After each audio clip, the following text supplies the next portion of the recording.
That message changed everything. It wasn't a breakup text or bad news from work. It was from my own dad telling me they wouldn't come to my housewarming. My name is Nina, and that message changed the meaning of everything I had ever built. It read, "We're not coming to your housewarming. Your brother just moved too. No call, no apology, just one plain sentence colder than the Seattle rain." I read it twice, then replied, "That's okay, Dad." I set my phone face down on the dining table and stared at its reflection. Oak wood I had designed myself smooth and shining under the faint coastal light. Tomorrow, the Bravo crew would arrive to film the opening scene for their new design show. To everyone else, it was another career milestone, another episode in a primetime slot. But for me, it was the first time my name would appear on screen without being hidden behind someone else's. The villa around me was silent, yet every wall carried the echo of the years I had worked to reach this moment. I had planned the evening down to the smallest detail, the table setting the lighting, even the song that would play when Mom and Dad walked through the door. But now they wouldn't. Still, I didn't delete the message. I left it on my phone, proof that sometimes silence speaks louder than love. If you've ever given everything just to be seen, only to be met with silence, this story is for you. Stay until the end. You might realize that silence can be the strongest answer of all. It probably started on a gray Thanksgiving morning when I was 16. The smell of cinnamon and roasted pumpkin filled the air while my mom moved quickly between the stove and the counter, humming softly to a tune from the old radio. My dad stood nearby with his camcorder, narrating the whole scene as if we were the stars of a perfect holiday commercial. My brother Evan was in the center of it all, stirring batter with exaggerated energy, earning laughter and praise with every motion. Mom called him her holiday miracle, and Dad couldn't stop filming him. I tried to help by reaching for the mixing bowl, but Mom gently took it from my hands and said, "Sweetheart, let Evan handle that." I stepped aside and pretended not to mind. They all laughed when he spilled flour across the counter, and Dad captured every second as if it were the highlight of the day. I stood near the sink, wiping my hands, waiting for someone to notice that I had already cleaned the dishes, folded the napkins, and set the plates in perfect order. No one looked my way. Every smile, every word of affection revolved around Evan. When I suggested an idea for the centerpiece, something simple with pine cones and candles, Dad lowered the camera for a moment and glanced at me. "Don't make everything about you, Nina." His tone was calm, almost indifferent, but the words hit hard. I swallowed my response and turned away, trying to focus on the steady rhythm of the kitchen sounds. Evan made another joke about the turkey Mom clapped, and Dad resumed filming. The world around me seemed to spin perfectly without me. Later that afternoon, the house smelled like roasted vegetables and pies. I set a small gift on the dining table, a hand-painted card with a quote about gratitude. It wasn't much, but I had spent hours painting it the night before. By the time everyone sat down, the card had been pushed to the side, half hidden under a pile of magazines. Evan led the prayer that night, his voice strong and warm. When he finished with a joke about being the favorite child, laughter filled the room. I smiled with them, but a quiet ache settled somewhere deep, the kind that doesn't fade easily. Dinner passed in the same rhythm I had known for years. Dad asked Evan about school, Mom told stories about his soccer games, and I stayed quiet, offering to refill glasses or pass the dishes. The smallest gestures were my way of trying to belong, but they felt invisible. I remember thinking that silence might be easier than trying to be heard. When the plates were empty and the laughter had softened, I began clearing the table. Mom joined me for a moment, handing me a stack of plates. "You're such a good helper," she said, smiling as she turned back toward Dad to talk about Evan's college applications. Her words were kind, but they didn't land where she meant them to. Helper. That was what I had become. I washed the dishes slowly, my reflection faint in the kitchen window. Outside, the Seattle sky had turned dark, the kind of gray that swallows everything. Upstairs, Evan's voice echoed faintly as he played his guitar. I dried my hands, went to my room, and opened the small notebook I always kept under the bed. The paper smelled faintly of paint and ink. I wrote one sentence that night, the only thing I knew how to promise myself. One day, they'll remember me without me asking. 4 years later, I left Seattle with one suitcase and too many unspoken words. The morning air was damp, the kind that clings to your skin like a reminder of what you're leaving behind. My mom stood by the doorway, twisting her hands together, while my dad kept his eyes on the driveway. Evan had already hugged me a quick, distracted goodbye before heading out to meet his friends. I waited for something more, a word, a promise, but none came. When I received a full scholarship to study communications in California, I thought for the first time they would be proud. Instead, Dad frowned as if I had announced something foolish. "Communications isn't stable," he said. "You're good with details. Why not accounting or law?" Mom added softly, "It's too far, honey. You don't know anyone there."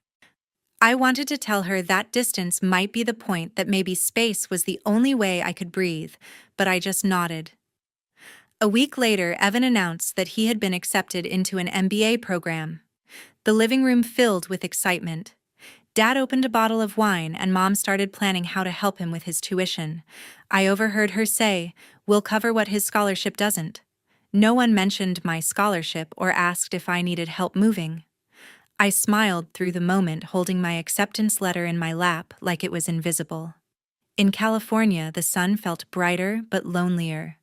My apartment was a small studio above a laundromat that smelled faintly of detergent and steam. I spent nights editing videos for a small creative agency that barely paid enough for groceries. My meals were instant noodles, sometimes with an egg when I could afford it. I told myself it was temporary, that hunger was cheaper than asking for help.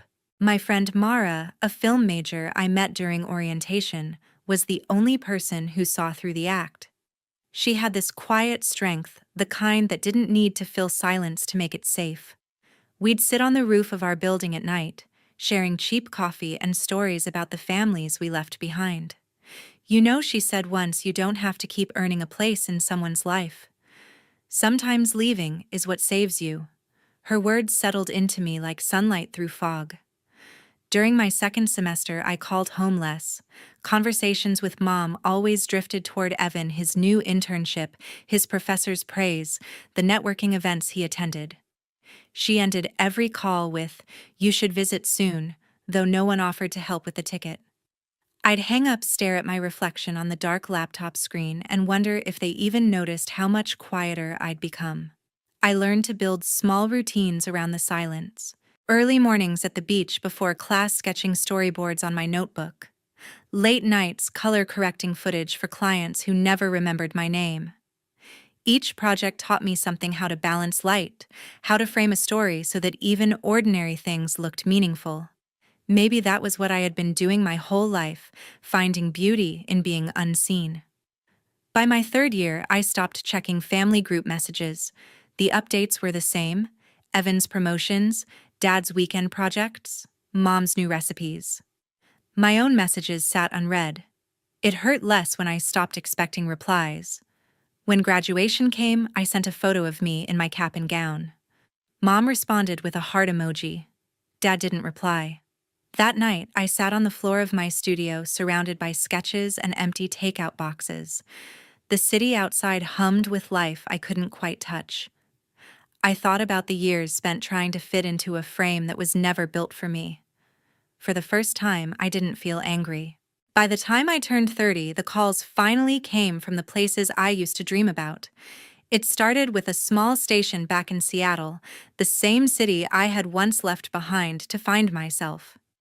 I joined as an assistant producer, barely earning enough to cover rent, but for the first time in years, I felt I was exactly where I needed to be. My supervisor, Paul, a senior producer with 2 decades of local television experience, noticed how I stayed late after everyone left. He would lean against the doorway and say, "You've got the eye, Nina. Don't waste it polishing other people's work." His words stuck with me, not because they were kind, but because they sounded like permission. Under Paul's guidance, I learned the rhythm of storytelling that connected people, how to make ordinary moments look like something worth remembering. After months of working behind the camera, I proposed an idea for a short feature called Homes of the Sound, a series about the stories hidden within the coastal houses of Puget Sound. It was meant to be small, just a local filler segment, but viewers loved it. People wrote letters, sent photos of their own homes, shared memories tied to weathered walls and creaking docks. Within 6 months, the mini-series became the most watched program in its slot. When Paul retired, he handed me his old director's chair with a quiet smile. I used my savings and a grant from the station to found my own company, Northlight Media. At first, it was just me and 3 freelancers working out of a borrowed office editing footage between coffee breaks and deadlines. We focused on documentaries about architecture craftsmanship and the people who shaped the spaces they lived in. The company grew fast, fueled not by investors, but by stories that felt real. 2 years later, Northlight Media won a regional award for visual storytelling. I remember standing on stage under the warm lights, hearing my name followed by applause that didn't fade too quickly. For once, I wasn't invisible. Soon after, Bravo reached out. They wanted me to direct a national series titled Open Homes USA. It was a dream disguised as a contract. The budget was massive, the schedule relentless, but every shot felt like reclaiming a piece of myself. I traveled from coast to coast, meeting designers, homeowners, and dreamers who reminded me of everything I used to long for. The series became a hit, syndicated across multiple platforms, and suddenly my inbox filled with offers I used to believe were meant for someone else. When the final episode aired, I decided it was time for something personal. I bought a $12 million villa in Queen Anne, a hilltop mansion overlooking the bay, sunlight spilling across the glass walls each morning. It wasn't just a house. It was a space built from every sleepless night, every bowl of instant noodles, every quiet rejection. I turned part of it into a studio for my next project, a creative space for new artists who reminded me of the girl I used to be. As the finishing touches were made, I wrote a letter inviting Mom, Dad, and Evan to the housewarming. I imagined them walking through the marble foyers, seeing the life I had built without their applause. That night, a notification blinked on my phone, a message from Dad. "We'll skip your housewarming. Your brother just moved too." I read it twice, the words familiar in their casual cruelty. I typed my reply slowly, choosing each word with care. "That's okay, Dad." I placed the phone face down on the table and looked around the villa, every corner gleaming, every light set just right. The silence wasn't empty anymore. It was peaceful. I had waited half my life for their approval and realized I didn't need it anymore. The next morning, the sky cleared, not my thoughts. I woke up early, unable to shake the quiet ache that had settled overnight. The message from Dad still lingered in my mind, heavy but dull, like a bruise fading under the skin. I sat at the edge of the long oak table and realized that it had been built for a family that would never sit there. Yet something in me refused to let it stay empty. If they wouldn't come, I would fill those seats myself, not with the people who had turned away, but with those who had once stood quietly beside me. I took out a notepad and began writing names. The cameraman who stayed late helping me fix a broken light on my first shoot. My neighbor who brought soup when she saw delivery boxes piling up outside my door. My old teacher who told me to keep painting even when grades said otherwise. And my Aunt Lorraine who had always remembered me even when my parents didn't. With each name, the list felt more like a memory being repaired. Later that day, I hired a local chef named Margaret. She arrived with calm confidence, asking for no introductions beyond a handshake. As we reviewed the menu, she paused and asked, "Who's the dinner for?" I told her, "For people who were never invited." She didn't question it further. She simply nodded and said, "Then it will be something worth remembering." We planned a dinner that felt honest, nothing that screamed luxury. Salmon, roasted vegetables, and a pear tart, the kind that carried warmth rather than decoration. Margaret suggested a few touches, simple and thoughtful. I told her I wanted the night to feel like a conversation that had been waiting too long to begin. When the guests arrived, there was no red carpet, no introduction, just the sound of shoes against the floor and laughter that seemed to find its place naturally. They looked surprised, touched, curious, but none asked why they were there. I welcomed each one by name, and for the first time in years I felt present, not performing. As dinner unfolded, the air grew lighter. Conversations wove together stories of lost chances, unexpected kindness, small triumphs no one had celebrated before. Lorraine leaned over and whispered, "You made something good out of nothing, sweetheart." Across the room, Margaret watched silently, her expression soft, knowing. By the time dessert was served, the space felt complete. There were no speeches, no toasts, just an understanding that this night was about being seen. When the plates emptied and the laughter settled, I stayed behind to clear the table. Each chair had been used. Each plate held proof that someone had belonged even for a few hours. I rested my hand on the smooth wood and smiled quietly. Everyone deserves a seat. By sunset, the crew had arrived, cameras, cables, and quiet expectations. I greeted them at the entrance, their polite nods and practiced smiles filling the air with that strange mix of anticipation and restraint that always comes before filming. The long table stood ready again, not as a stage, but as proof that something real had happened here. Margaret moved through the kitchen with her usual calm precision, plating the final dishes as if it were any other night. But this night was different. It wasn't about food or production or ratings. It was about a quiet truth being seen. The guests returned, the same ones who had shared that first dinner, and their presence filled the space with something steadier than applause. As the cameras started rolling, I felt no need to perform. The conversations flowed naturally. People spoke softly, laughed freely, and didn't look toward the lens for validation. A few members of the crew exchanged glances, maybe realizing this wasn't the kind of show they had expected. One of the reporters, a young woman with a notebook and unsure eyes, approached me during a pause. "What inspired this?" she asked. I didn't need to think long. "Fairness isn't decoration," I said. "It's design." She wrote it down carefully, as if the words might slip away if she didn't trap them on paper. When I looked around, I saw guests leaning toward one another, listening closely. No one interrupted. No one tried to dominate the conversation. It was the kind of balance I had been chasing for years, one built not on power, but on presence. At one point, the cameraman, an older man with silver hair, stopped filming for a moment and simply watched.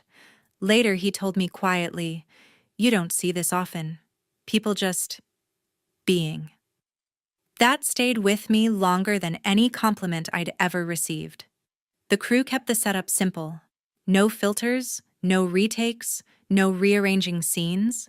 The lights stayed soft enough to see faces clearly, but not to erase the lines that made them human. The sound engineer whispered through his mic, "It feels alive in here." As the evening went on, I began to notice something small but beautiful, the way people met each other's eyes without hesitation. No one looked down. No one hid behind phones or excuses. It wasn't perfect, but it was honest. Margaret stood near the back, arms folded, watching quietly as she always did. She caught my gaze and nodded, once her look saying everything words couldn't. Gratitude, pride, and the shared knowledge that some moments don't need framing to matter. The last shot of the night captured everyone still seated, the faint hum of conversation carrying through the air. The director signaled the crew to stop recording, but no one moved. They just stayed there, caught in something real, unwilling to break it. When the lights dimmed, I stayed behind, helping gather the cables, the microphones, the leftover glasses. The air felt light, unburdened, as if the house itself had exhaled. One of the assistants thanked me for the hospitality, saying it didn't feel like work. I smiled. It hadn't felt like work for me either. For years, I had built set stories and images that looked like belonging. But tonight, for the first time, I didn't have to create it. I simply lived inside it. And for the first time, I wasn't performing. I was home. A week later, the episode aired on a rainy Seattle morning. I hadn't planned to watch it live, but the sound of distant thunder made the house feel smaller, and somehow it felt right to let it play. My phone began to vibrate long before the opening credits ended. Messages stacked on top of each other, some from colleagues, some from strangers, a few from numbers I had long deleted. Most were simple, beautiful work. Thank you for saying what no one says. Yet each one felt like a small wave touching a shore I hadn't walked in years. By mid-morning, I received a call from Aunt Lorraine. Her voice was warm, steady, the way it had always been. "You did good, sweetheart," she said. "They're facing what you carried for years." I didn't answer at first, only let her words sink in. There was no bitterness in her tone, only recognition, a kind of peace that didn't need forgiveness to exist. Later, I learned that one of Mom's neighbors had called her that morning, excited, saying, "I just saw your daughter on TV. What a wonderful project." Apparently, the conversation hadn't gone the way she expected. For hours, Mom said nothing. Then by afternoon, she posted a photo from the episode on her social media with the caption, "So proud." It spread quickly, not because of love, but because people noticed the timing. The comments filled with polite confusion. "Didn't you say she left home years ago?" Funny how pride finds its voice after the applause. My brother Evan stayed quiet for 2 days. Then someone from his office asked publicly why he hadn't been at the dinner. His answer was vague, a line about travel and scheduling conflicts. But those who had watched the episode seemed to understand more than he'd said. A few of his friends reposted clips of me speaking about belonging, adding quiet notes like "ouch" or "that must have hurt." He stopped responding altogether after that. Dad called 6 times that week. I didn't answer once. Each time the phone rang, my chest tightened, but not with anger, more like the faint pressure of an old bruise that no longer controlled me. On the 7th call, I let it go to voicemail and listened later. His voice trembled. "I saw you. You've done something good." I just then silenced a deep breath, and finally, "I'm proud, Nina." It was strange how those words, once a distant dream, arrived too late to matter, yet not too late to heal. Emails from viewers poured in. A teacher from Ohio wrote that she had used the episode to start a class discussion about fairness. A retired architect shared how the dinner reminded him of his late wife's community table project. A mother said her teenage daughter had decided to invite a lonely classmate to lunch after watching. Reading them, I realized the story had left my hands and become something else, something alive. By evening, the rain hadn't stopped. The city outside was blurred into shades of silver and gray. I stood by the window, coffee in hand, watching water trace paths down the glass. I thought about Mom sitting behind her screen, about Evan avoiding questions, about Dad reaching out after all these years. None of it felt like victory, not really. It felt like weather, unpredictable, cleansing, necessary. Lorraine texted again that night. "Some storms don't destroy, they reveal." I smiled, looking out at the rain that hadn't let up once all day. She was right. Some storms wash more than they ruin. 2 months later, I packed again, but this time for peace. The boxes were lighter, not because I owned less, but because I was carrying only what belonged to me. No expectations, no explanations, no ghosts from a family table that had never made room. I rented a small house in Portland near the river, a quiet place with enough light to remind me mornings could start without noise. The first night I slept without checking my phone. When I woke, I didn't feel the need to look back. A few days later, an email appeared from my brother Evan. The subject line was simple: "We should talk." I read it once, then deleted it without replying. There was no anger in that act, only clarity. Sometimes silence isn't punishment, it's protection. I had learned that the hard way. Every unanswered call, every late apology had already taught me what peace required: distance. Work followed me gently, not like before when ambition had teeth. Bravo reached out again, asking if I would return for a second season of the Table Project. The message was warm, the tone respectful. I hesitated, then typed slowly, yes. But this time, no family, just stories. They agreed immediately. I smiled, realizing that for the first time in my career, I wasn't chasing recognition. I was choosing alignment. Days in Portland settled into a rhythm that felt almost meditative. I'd wake early, walk along the riverside path, and watch the water catch the light. My thoughts no longer spiraled around unfinished conversations or words I wished I'd said. They simply floated like driftwood, free from direction, yet still moving forward. Margaret called once to check in, saying the new season's theme, belonging without permission, was already being discussed. I told her it fit. She laughed, understanding without needing me to explain. Sometimes I'd pass small restaurants or coffee shops and see families inside, people talking over shared meals, their faces glowing with something I couldn't name anymore. But instead of envy, I felt relief. I no longer measured my worth by where I wasn't invited.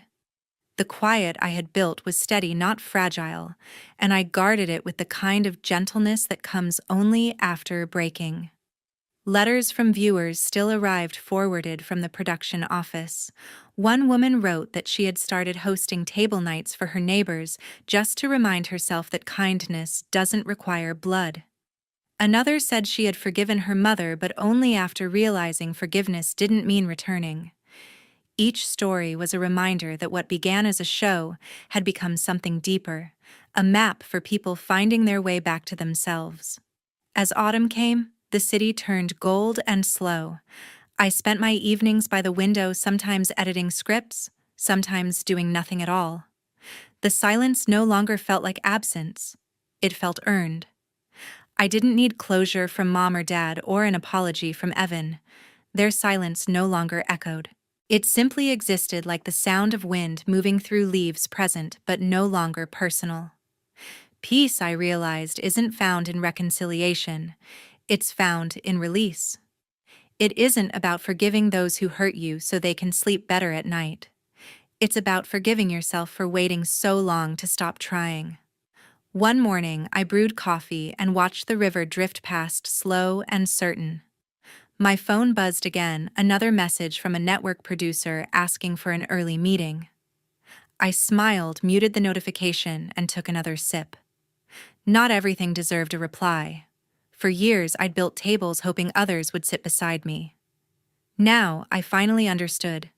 Peace isn't found at their table, I built my own.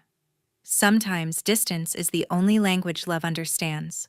You don't owe anyone access to your peace, not even family.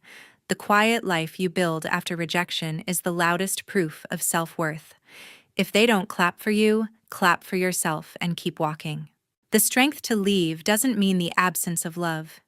It means choosing the kind that doesn't hurt. Sometimes peace isn't given, it's built one boundary at a time. Thank you for listening until the end. If Nina's story reminded you of your own, share your thoughts below. Have you ever had to walk away from family to protect your peace? Your words might help someone else find theirs.